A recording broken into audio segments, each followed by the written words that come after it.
When I finally allowed myself and gave myself the permission to start to want to have a body type and a fitness type and an activity level that made me happy, what I learned is all the stuff that I didn't know before, which was how my brain would work differently and how I'd have a different level of choice with my emotions and how my capacity to love others would increase.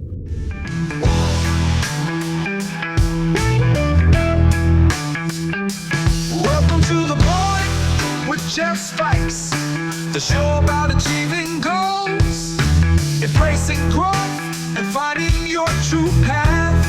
And now, here's your host, Jeff Spikes. And hello and welcome to The Point. It is fantastic to welcome you here and to open the door to new considerations today, and to finally, near the end of this, or maybe along the way, get to the point for you in sharing new ideas of ways to find the better version of yourself. And if you already know the better version of yourself, to actually learn to live in it and hone it and perfect it as you would other things that you work on a regular basis. There was a post scheduled today by one of my team that said, "Practice is perfection." And I haven't gone to figure out where that came from or how they arrived at the idea to do that.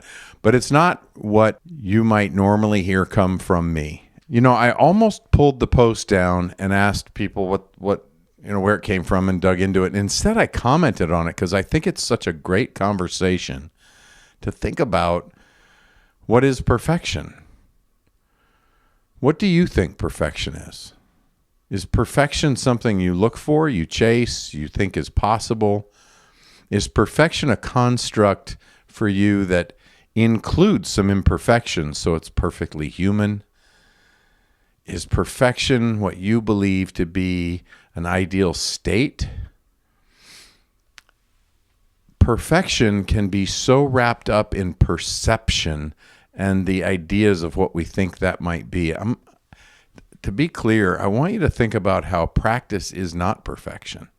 How practice, if you practice rehearsing and doing something over and over and over in a way that doesn't give you the results you want, then practice of a behavior that doesn't give you the right results, the results you're looking for, is no longer perfect. Where's this coming from? It's coming from wanting to talk through something a little bit more down to earth today on the sense of learning how to move through sadness, learning how to move through maybe difficult feelings that don't have you feeling super resourceful. Right? And I want to put really key here. So I was asked by some people, it started with my producer. My producer said that he felt it was important that I just have one of these episodes where I just talk to you. I just come from the heart and share with you what's really going on or an idea I have. And I don't know if you know this, but I don't typically run with scripts. So when you're listening to me, you're really listening to a thought flow. Some of it, then I've been talking about these things for so many years and so long that it's at some point starts taking on some clarity, and it's been interesting to share in that way. The important thing for you is to consider the idea of how judgment of yourself and others and environments, just the concept of judgment gets in your way of being useful with feelings and with things that happen that have you feeling less resourceful rather than more resourceful. And I say that because the way I break down feelings is really based on more of an idea around whether or not it has me feeling better or worse. And if I'm feeling worse, is it allowing me to feel unresourceful? And how do I judge those things? So one of the key elements first I've learned is to not judge. Don't judge how you're feeling. Learn and know and believe and work with the idea that these feelings are just here to teach you something. there's a few key concepts that fit in that, where it's like the feelings are not meant to live inside of you. They're not meant to stay there. They're meant to flow. So a lot of feedback I've heard from people is that they don't want to allow themselves to feel unresourceful feelings because they're afraid they won't stop. They're afraid it won't end, or they'll get stuck. The other place where this feedback was coming for me to talk about this more, and gave me the idea to just get on here and be open and vulnerable about a few ideas, is I'm getting ready to be a guest on a podcast about grief. And let's talk. And it's grief. Let's talk about it. And you'll see promotions for it here in a couple of weeks. I believe it'll be launching. And this gentleman I met, it does a podcast minimum, one minimum a day. So he's doing more than one a day sometimes.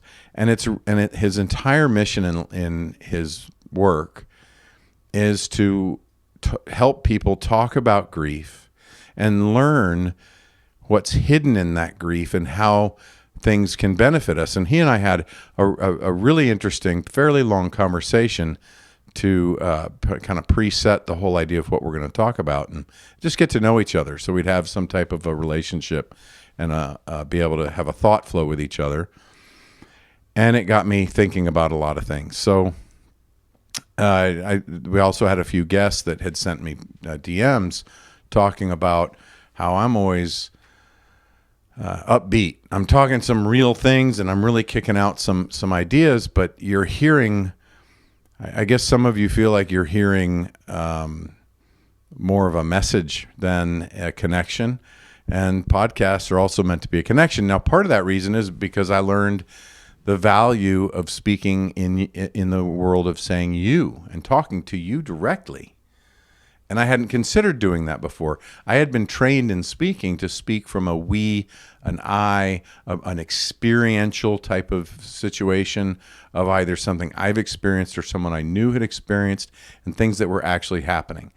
And I've worked with a lot of people that in confidence, where they don't want, it's a confidential situation. They don't want anyone knowing that they're working with a coach or working through a problem. It's always been important to speak in ways of not necessarily pinpointing and calling out an individual that something happened with them. So I had been trained to speak in ways that maintain people's confidence and that also helped you hear and understand that we're coming from a place of experience, and that we're coming from a place of meeting our own blocks in the world and finding our own obstacles and what I like to call running through the fire instead of trying to find a way around it. And so I've been encouraged to speak a little bit about that. And here's where what's going to happen for you today is that you're going to have an opportunity, first of all, to feel happy. And you're going to have an opportunity to consider how happy you tend to feel, and consider how often you're making a choice and being intentional in order to feel happy. But you're also going to have an opportunity to understand that it's okay to feel sad. It's okay to have pain. Pain is actually a very good, resourceful emotion or sensation. With a hot flame, it teaches us to retract so we don't burn. So where's some of this coming from? I'm going to tell you straight up. Today, I felt really sad for a minute. I might have felt sad and done one of two extremes, right? So you may have felt sad before and decided you wanted to lock that down and never feel that again and slam the door, and I'm not going to feel sad about that. That's one side of an extreme. The other side of the extreme is, man, I'm going to milk this sadness for everything I got. I'm going to pull the head over my cover, the covers over my head, and just bawl. And I'm going to tell everyone about how I'm sad and this thing that's happened that makes me sad, and work through this sadness. And so those are the two extremes. And of course, there's even the further extreme of where too much sadness can take us into a depression. And I'm going to recommend something. I'm going to suggest something here today of something that's based on what I've learned. And what I've learned is that all feelings are good feelings. All feelings are good feelings if I'm learning from them. Not all feelings are wanted feelings. I don't want all these certain feelings to grow, but I would be devastated without the ability to feel sad.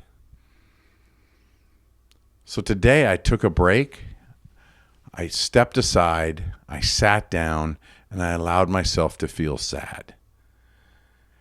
And I asked myself, what is it that I was feeling sad about? And the truth is, the details don't matter. But I'm home for a short period of time, and I wanted to spend time with someone that had plans. And they have the entire week, seems like, is booked. Now, see, I just said something that's not 100% true, but it was feeding the sadness. So that's the next point, is that judgment was the first point of this that I've learned. I've not to judge myself, not to judge the feelings, not to judge what's happening, but to just notice and pay attention. Right? Notice and pay attention to what it is.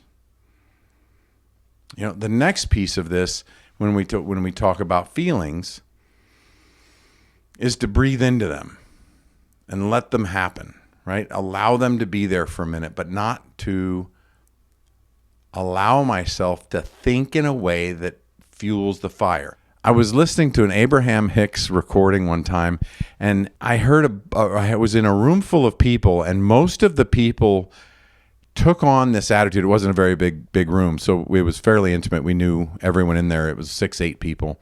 And most of the people in there talked about avoiding negativity, avoiding bad feelings, avoiding sadness. And they missed the message of Abraham Hicks said, when you feel something that you don't want to feel, stop and lean into it. Stop and lean into it. And she just kept moving about learn what you can from it so you know what you don't want, and then keep moving. The message that was heard in that particular room was about the moving away part. And I'm gonna segue really quick, because this is just like a rant for me, is we're move away focused. You may be, and you are quite possibly, if you're listening to this show, if you're listening to this podcast, you quite possibly are the person that knows what you want and is moving towards what you want, and is becoming, if you're not already very toward motivated, is becoming much, much more forward thinking and motivated towards something you really want. You have a big enough vision and understanding, and you have a big enough emotional connection. You have a large enough emotional connection to what it is that you're looking to achieve, to accomplish.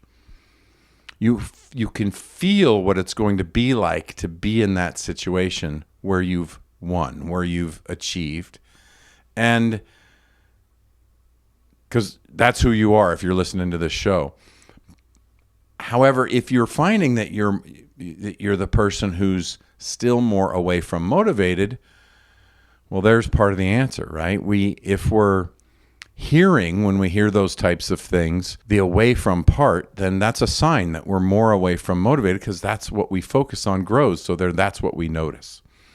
And so what was missed in that room was the idea to lean into something and get what you need from it, so you know what you don't want. And then use that energy to move in the direction and let go and embrace, experience what it is that you do want.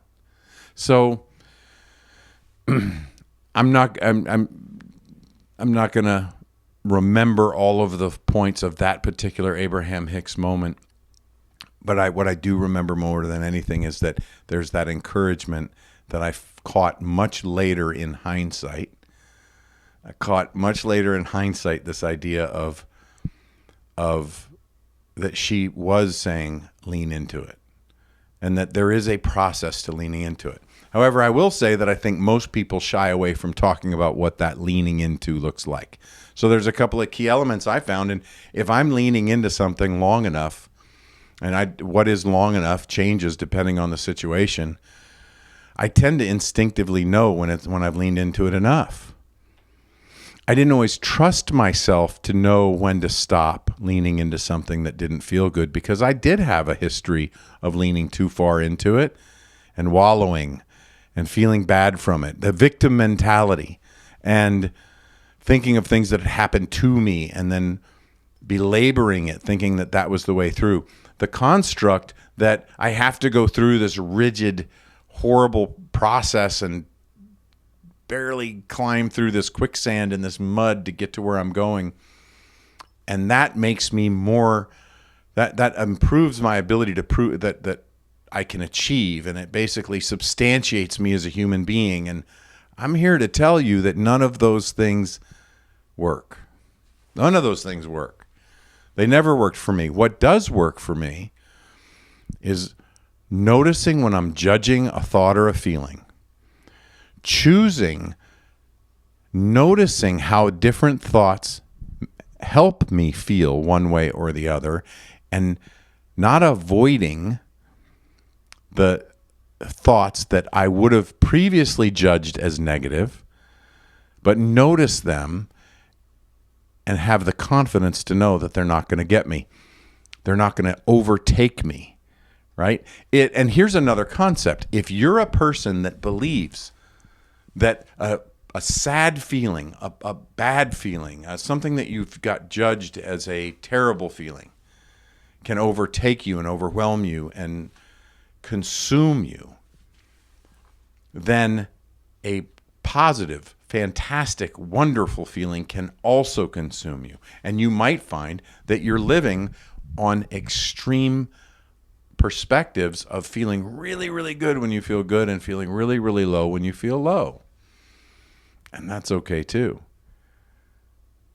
Is it okay to feel level? No, the next piece is moving through this idea that, well, level's better because it's not this and it's not this.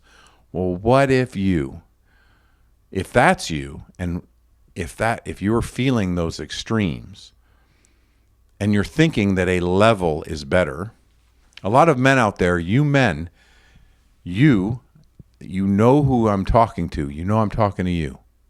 I just had this hit that you know I'm speaking to you when I say that you're a man that's standing there that thinks that level is best. No highs, no lows, always be cool. And I'm not just pinning that on men. I know women that do that as well. It's not uncommon for executives to believe that they need to stay level. And it is a wonderful strategy and technique to demonstrate emotional maturity and emotional resourcefulness, to be able to contain ourselves and keep our passions, the varying degrees of how we're feeling, out of the business world. But there's also very key times where we get to be human. And the best leaders I know can share emotion. The concept that I work towards and that I help other people towards is this idea that what if it's not low lows and high highs? What if it's beautiful feelings along the way of life? And we get to feel sadness for things because we have values and we have cares. We have people that we love and that we're close to, and animals and pets and things that we become attached to, and we get to feel loss. Now, that's difficult. I'm walking into this podcast in a couple of weeks where we're going to talk about grief, and that's a huge topic. I would never want to, nor do you want to ever disrespect the conversation of grief, because we never know what someone might have just lost. And I've had a lot of loss. And I say, let's stop that really quick. Let's pause that for a second. I've had a lot of loss. What am I telling myself? Do you say that sometimes? Can you imagine yourself? Can you think of a time when you've said, man, I've experienced a lot of fill in the blank? I just said that. And is that true? Compared to what? I've had a lot of what? Compared to what? Is it a lot? It feels like a lot because I want to feel good about these bad feelings I've had. There's some other motivations to want to feel like it had purpose. And what if it just does have purpose? If something is, there's no need to prove it. And that sounds backwards, but there's also the idea that if something was never right, we don't have to go back and prove it wrong. Now, law and systems and processes don't always follow that logic, but in our minds, with how we sort through our feelings and emotions, that can be a really powerful perspective or filter to run things through, especially coming out of a victim mentality. If I was victimized, if you were victimized, and whatever happened was wrong, wasn't okay that it happened, you never have to prove that it was wrong. It already is. So if it was never right, if it was never acceptable, if it was never something that you believe should ever happen, then you don't ever have to prove it. That's a beautiful thing. You can just know that it was wrong and then move from there. Because standing in this zone of needing to prove something rehearses it and just pulls it back around over and over and over, and then we don't know what's going on. Now, I spent a lot of years fighting with some depression. I spent a lot of years fighting with all types of issues, mentally, emotionally. I've been an emotionally passionate person for a lot of my life. I've had a lot of opinions and beliefs. In the Clifton Strengths, my number one has been belief, and then I have self-assurance, strategic, woo, command. And strategic is actually number 5, but belief and command and self-assurance, you can't tell me that I'm wrong, and I'm totally convinced in this passionate belief system that'll tell you what it is I'm thinking. And I've learned over the years to curb that.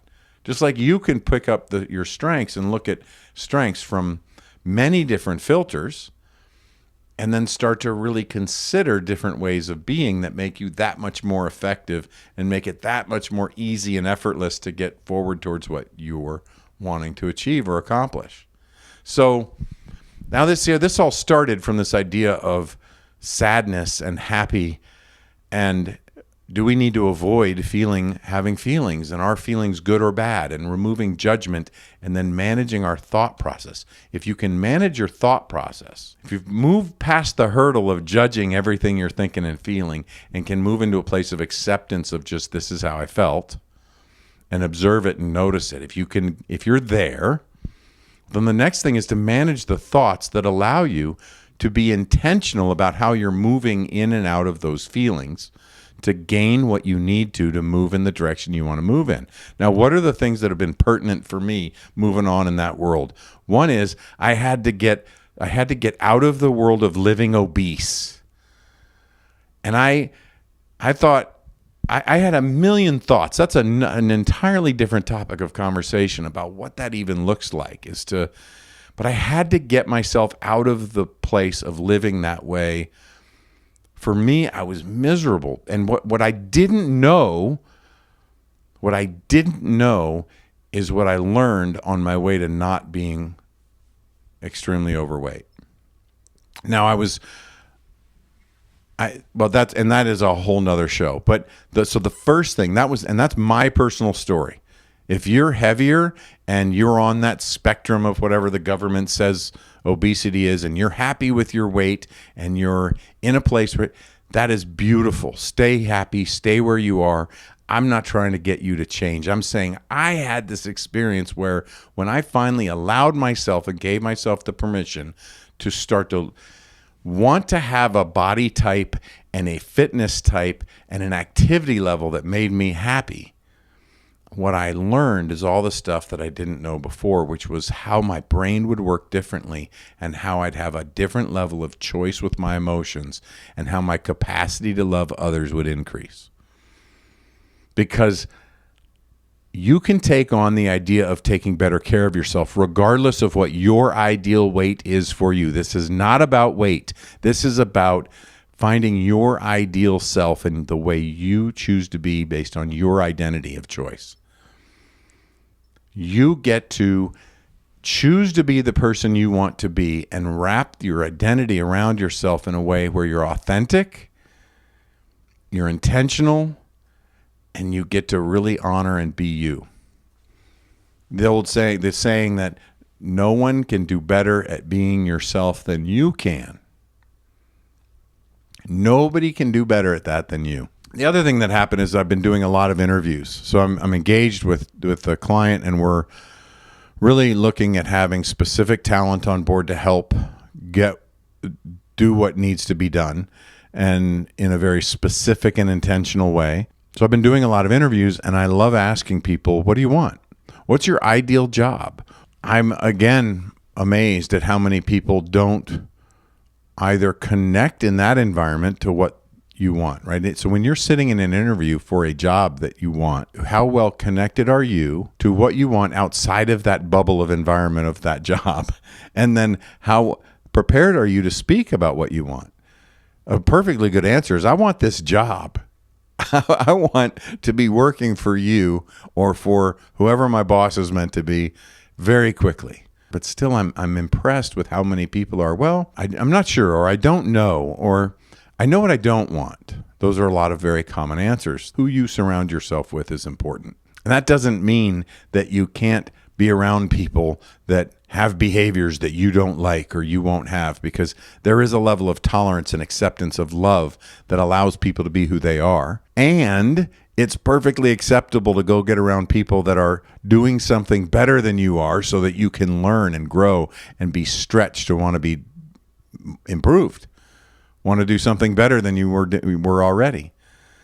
But if you don't get around people that are doing something better, it's much more challenging to move forward. Yet a lot of you won't do that if it makes you feel uncomfortable to not know what you're doing, or if you feel embarrassed, or if you feel something else. Learn to love those feelings, because that will help you be authentic and humble. And that's how you increase your capacity to love, because you put yourself through things as a demonstration of love to yourself, because you say, I deserve this. I'm worth it. I deserve to be in this environment. I will improve and be just as capable as this room of people that are so much better at what they're doing than I am. It's amazing what happens there.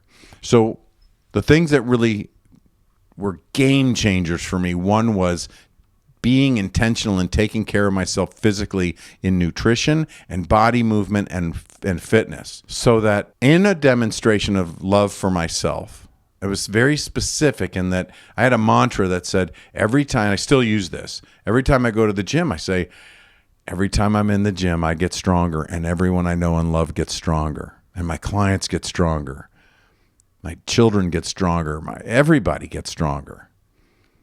That's what I say to myself, because I'm going to the gym and I'm getting stronger. Everyone else is getting stronger. I'm getting healthier. My joints are feeling better. I have a knee problem that if I don't go to the gym for a couple of days, my knee hurts. If I continue to exercise and train, especially the more I lift, I took some time off of not lifting heavy, and my knees started to bother me. I lift a little, one day heavy, and my knees don't hurt for a week. Now I'm in a total roll and a rant on some different topics, but that helped me learn something different and helped me feel good enough about myself to not want to roll in those bad feelings. But also something then shifted in my belief system, because I got to experience the idea of what it means, and I got to experiment with the idea of how certain sensations are a sign of something positive to come, and other sensations are a warning to slow down. And I got to experiment with those, which also then helped me emotionally, and more than anything helped me with the ability to control thoughts. The ability to not control as much as manage and utilize the thoughts I'm having in a more intentional way to support the results I'm looking for. Designing strengths is a lot of that. Beyond the visualization and the imagination and the creation of these ideas of how to move forward, is also about creating the mantras that are designed for you within your realm of strengths, that helps you just naturally sink into the right way of talking to yourself. So I chose that mantra for going to the gym because it works for my strengths of who I am. Now, I also learned along the way that it was easier for me to do that because I could make it about others, and I wanted to always take care of others. I'd always put other people first. So it helped me bridge the gap so that there are some days I can go into the gym and say, I'm here to take care of myself so I can get stronger and I can do amazing things with my life. I couldn't have said that 5 years ago. I could have. It would have been really uncomfortable. I can say that today. This whole idea, back to this idea of perfection. What is perfection? I think it's worth throwing out in the weeds, the whole idea, but it's also worth just reframing and thinking of a little bit differently. That's a little all or nothing, right? Whatever we want to do intentionally, we can allow ourselves to do and get better. This entire show started by throwing perfection in the trash can and just starting. And I had comments made when people started listening about the quality and that I could do better. And guess what? I've been doing better. The show's gotten better. The quality of the show. If professional producers and podcast people are out there watching, you can go back and look at it. It's clear. It's just clear. There's measurable differences. We believe in setting a baseline to grow from and always inching that baseline up. And sometimes you can inch it up even further. We're constantly looking at how to take the 20 efforts. You know, when I started this, it was so much effort to do the first one and then so much effort to do the first 4 or 5 consistently. It felt like I was 100 efforts to get one podcast out. And we've refused to to have excuses. So many. I recorded one in a hospital setting. I recorded some in airports. You've heard if you've listened to all the podcasts, you've heard them in some pretty crazy places. Some hotel rooms. But we didn't take no for an answer, and we continued to increase our quality as we went. And sure, there were some that just didn't work as well as others. We were valuing completion. We were valuing execution over perfection. And we were intentionally improving along the way. And now we have a new baseline. Now you get to experience something different and something better from us on an ongoing basis. So this today was for you, and it was for you. It was my attempt to just talk openly and not worry about too much as far as script or message, other than I just wanted to talk about it's okay to be sad. The sadness won't stay in you if you allow it to flow through you. And if you learn to stop judging your thoughts, if you learn and your feelings, and learn to manage your thoughts, notice all these things. If you become a better observer in your life, that you can actually become more resourceful in that process and have more gains out of personal awareness. And these things that you might want to avoid in many situations could become your best friends. I'm going to end on this one thing, and this is probably the best thing I could say is the point. Is that another thing that you hear me talk about a lot is putting things in the rearview mirror. All right, there's a way to automate this idea of how to look at our history, how to look at the past, how to take inventory, so to speak, of our behaviors and relationships and anything else. And it's a lot easier to look at something if you know it's in the rearview mirror. If there's behaviors you don't want to look at, you probably don't want to look at them because you know they're still in front of you. If you know you can put those behaviors in the rearview mirror, then it's not that difficult to look at. As a matter of fact, then what you could learn is that if you look at your behaviors and get real and get honest with yourself and really look in the mirror, then you can put things in the rearview mirror. So now, looking at one day, it's really difficult to look at something, and now the next day, it's joyful to look at something that's not working as well. It's joyful to look at a behavior that you're not proud of. Because by looking at it and then running it through a filter of putting it into the rearview mirror, you gain confidence that you can put it behind you. Sad feelings aren't going to stay in you, and that you'll learn to be grateful, and you'll learn from them, and you'll find beauty and kindness and goodness in the world, and you will learn to love yourself better, which comes from this capacity of learning to love others at a rate that in a way and a stage where you can't even fathom how good it feels to love that big. And that comes with an increase of emotion. So my encouragement to you is feel feel and continue to feel and continue to flow and find your flow and continue to join us here on The Point and give feedback, and we'll continue to keep talking. So that's The Point. Love and gratitude to all, and we'll see you in the next show. Thank you for joining us for another amazing episode of The Point with me, Jeff Spikes. Please visit jeffspikes.com for everything you would need to know to engage with me offline. And lastly, thank you for your time, your attention, and your consideration. This is The Point.